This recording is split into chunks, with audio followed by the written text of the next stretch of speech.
When I told one of my teenage sons what I was writing, he actually said to me, "Oh, well, is anyone concerned about that? You know, do people think about nuclear weapons in that way anymore?" Sadly, you know, a couple of years after that conversation, neither he nor anyone else is asking that question anymore. Unfortunately, it's now back in the world in an awful way. You are the man who gave them the power to destroy themselves, and the world is not prepared.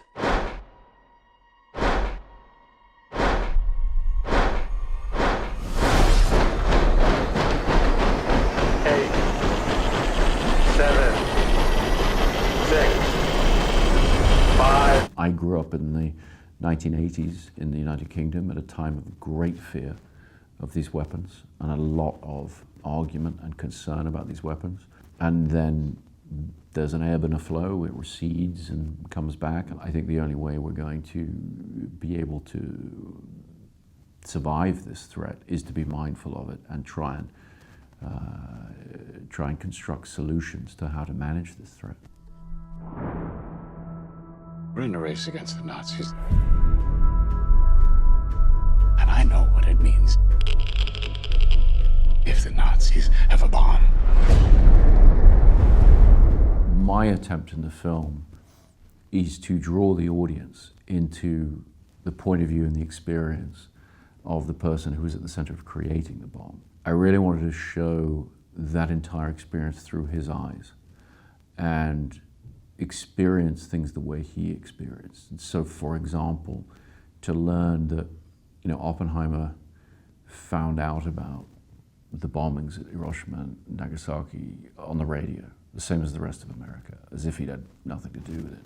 That to me is an extraordinary thing. This is an individual who his role in things is very, very difficult, even for himself, to define. And so he has to completely reconceive his sense of responsibility and his role in things. And I think it's something he struggled with for the rest of his life after 1945. Il y a un problème moral de la vie pour tout le monde. Pour le savant, pour la plupart, il y a le devoir de chercher, l'espoir de trouver et le devoir de dire la vérité sur la nature. I think admiration has to come first with somebody you're interested in enough to spend years, you know, figuring out how to tell his story, as I have. But more than anything else, I think fascination. I think he's one of the most involving and fascinating figures that I've come across. These elements of himself and his psyche ultimately changed the world, defined the world we live in today and the world we will always live in. I think his story is as dramatic as any story that I know. And he's a very flawed, very human figure and very ambiguous, I think. I was first struck by the drama of his story, the suspense, the fact that he goes from, as the title of the book I adapted, it's called American Prometheus, The Triumph of Tragedy.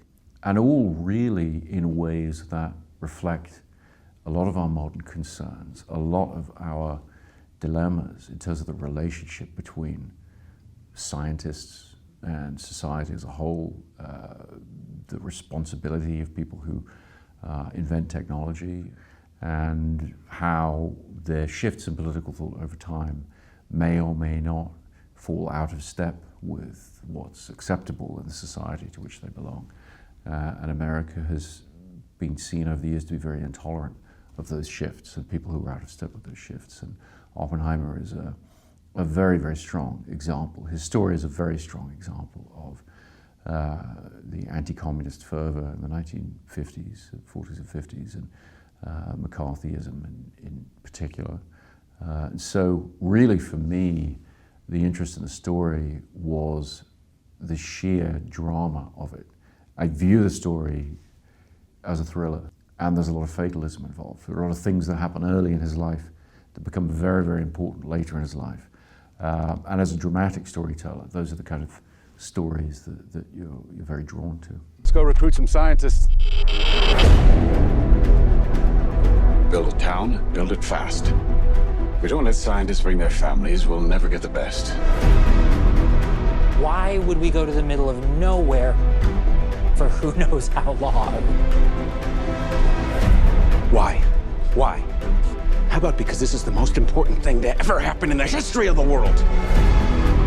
He was one of a group of leading physicists in the 1920s who were following Einstein's theory of relativity and seeing the implications of that and where it could go.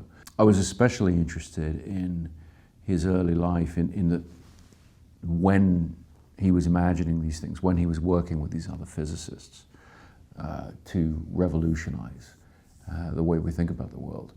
Other revolutions he was very aware of were going on, political revolutions, artistic revolutions. And so you look at the work of the Cubists, Picasso, the music of Stravinsky, communism in Russia, all of these things, all of these fundamental reframings in society of how we look at different aspects of our existence. And physics was in amongst those, probably the most radical of all of those. We knew the world would not be the same. Few people laughed. Few people cried. Most people were silent. I think one of the paradoxes of the scientists behind the Manhattan Project, Oppenheimer at the center of that, is they appear to have acted with fervor in the heat of a desperate race to beat the Nazis.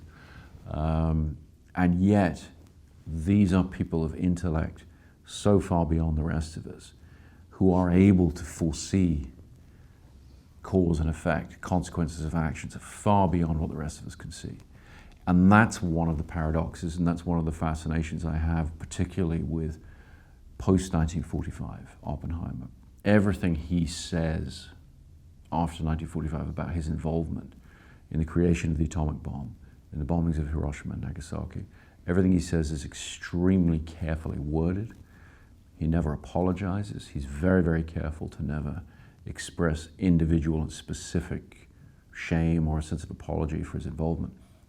But every action he took post-1945, to me, these are the actions of somebody truly racked by guilt. And it's that disparity between how he intellectualizes and how he presents himself, and then what he's doing, the actions he's taking, that I think makes for great drama. I'm drawn to protagonists like that in fiction, you know, who say one thing but do another, and we spend a lot of time in a story trying to identify the person or trying to figure out exactly who they are and what makes them tick.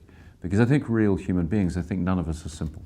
And I think none of us do things for simple reasons, and often we don't fully understand the reasons for what we do. We have mixed motivations, we have layers of motivation. The world will remember this day.